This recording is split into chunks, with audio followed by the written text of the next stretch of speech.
The haunting of the Cecil Hotel. A night of unrelenting terror.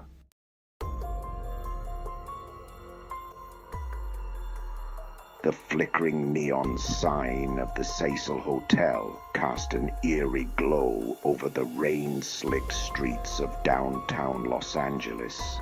Detective Sarah Reeves stood before the imposing structure, her breath visible in the chilly night air. She'd been called to investigate yet another mysterious occurrence at the infamous establishment. As Sarah pushed through the revolving doors, the musty smell of decay and despair assaulted her senses. The lobby, once grand and opulent, now bore the scars of decades of neglect. Peeling wallpaper and stained carpets told tales of a bygone era when the Cecil was a jewel of the city. Detective Reeves, a trembling voice called out. It was the night manager, his face ashen. "Thank God you're here, it's happening again." Sarah's jaw tightened. "Show me."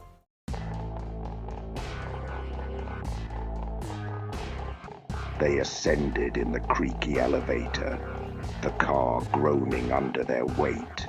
As they passed each floor, Sarah could have sworn she heard whispers emanating from behind closed doors. The manager led her to room 514, his hand shaking as he inserted the key. The door swung open, revealing a scene of chaos. Furniture was overturned, and the walls were covered in bizarre symbols, scrawled in what appeared to be blood. But it was the message on the mirror that sent a chill down Sarah's spine. "We never left. We never will."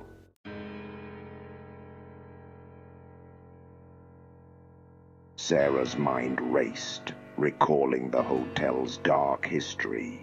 Suicides, murders, and unexplained deaths had plagued the Cecil for nearly a century. The recent disappearance of Elisa Lam had thrust the hotel back into the spotlight, her final moments captured in that haunting elevator footage.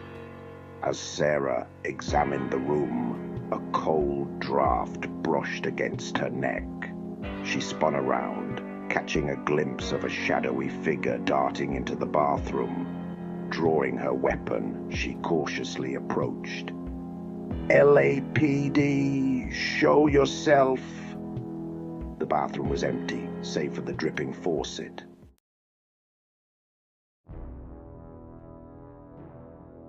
But as Sarah turned to leave, the mirror fogged up, revealing a handprint and 5 words that made her blood run cold. "You can't save them all." Suddenly, the lights flickered, and Sarah found herself plunged into darkness. Panic gripped her as she fumbled for her flashlight. When the beam illuminated the room, she gasped. The walls were now covered in hundreds of names, victims of the Cecil's tragic past.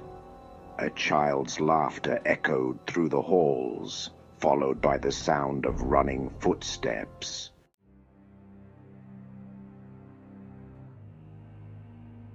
Sarah bolted from the room, her heart pounding.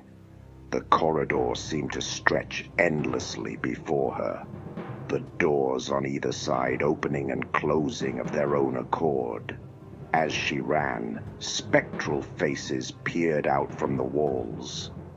Lost souls trapped within the Cecil's cursed confines. Sarah could hear their anguished cries, begging for release. She burst into the stairwell, taking the steps 2 at a time. But with each flight she descended, she found herself inexplicably climbing higher. The hotel was toying with her, defying the laws of physics.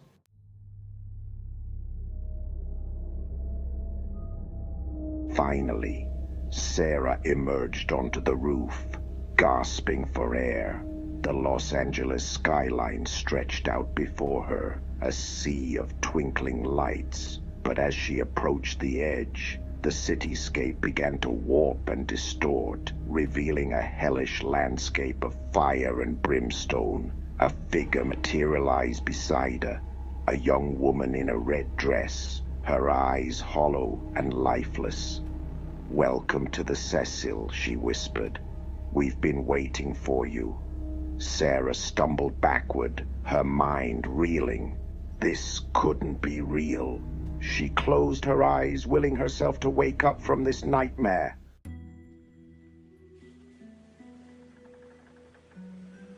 When she opened them, she found herself back in the lobby. The night manager stared at her, concern etched on his face.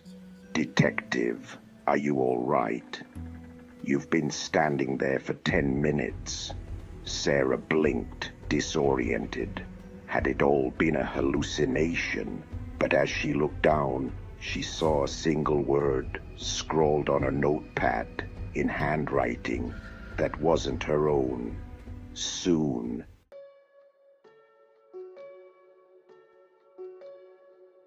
In the days that followed, Sarah threw herself into researching the Cecil's history.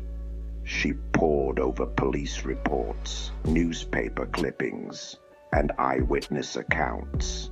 The hotel's dark legacy unfolded before her, a tapestry of tragedy and terror. She learned of Richard Ramirez, the Night Stalker, who had used the Cecil as his base of operations during his killing spree, and Jack Unterweger, another serial killer who had called the hotel home. Their malevolent spirits seemed to linger, feeding off the fear and despair that permeated the walls. But it was the case of Elisa Lam that haunted Sarah the most. The young woman's bizarre behavior in the elevator, captured on security footage, had become the stuff of internet legend. Sarah watched the video countless times, trying to make sense of Lam's erratic movements and apparent terror. As she delved deeper into the investigation, strange occurrences plagued Sarah. Objects in her apartment would move on their own. She'd wake up in the middle of the night to find her faucets running.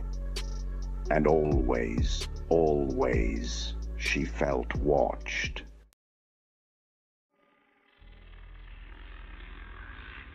One night, unable to sleep, Sarah returned to the Cecil. The lobby was deserted, save for a lone figure seated in a threadbare armchair.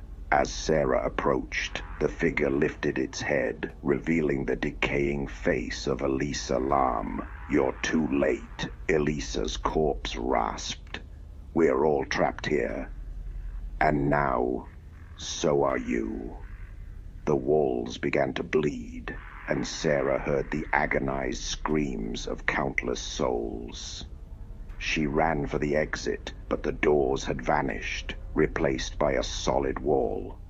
The Cecil had claimed another victim.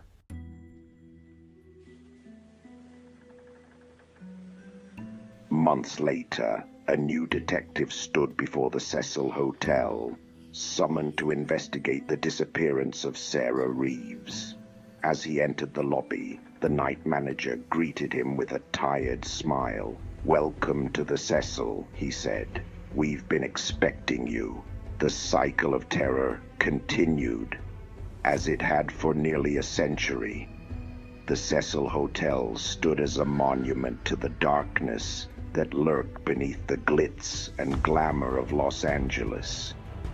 A place where nightmares became reality, and escape was nothing but a cruel illusion. For those brave or foolish enough to spend a night within its cursed walls, the Cecil promised an experience they would never forget, if they survived to tell the tale.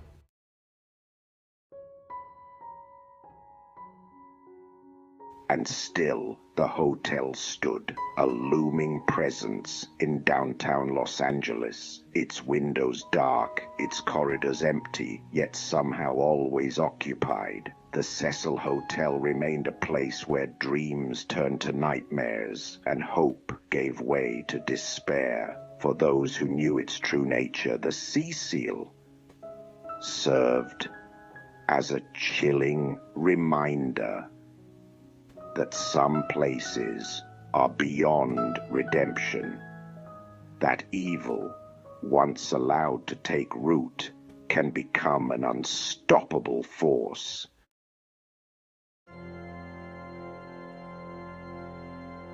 And so the Cecil Hotel continued its reign of terror, claiming new victims and adding to its legacy of horror.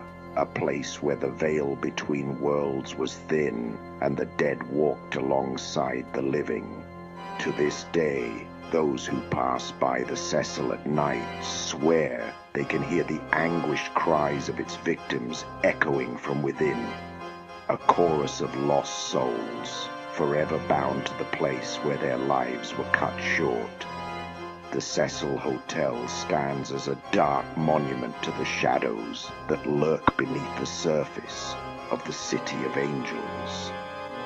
A place where nightmares become reality, and the boundary between life and death blurs into obscurity. For those brave enough to enter its doors, the Cecil offers a glimpse into the abyss.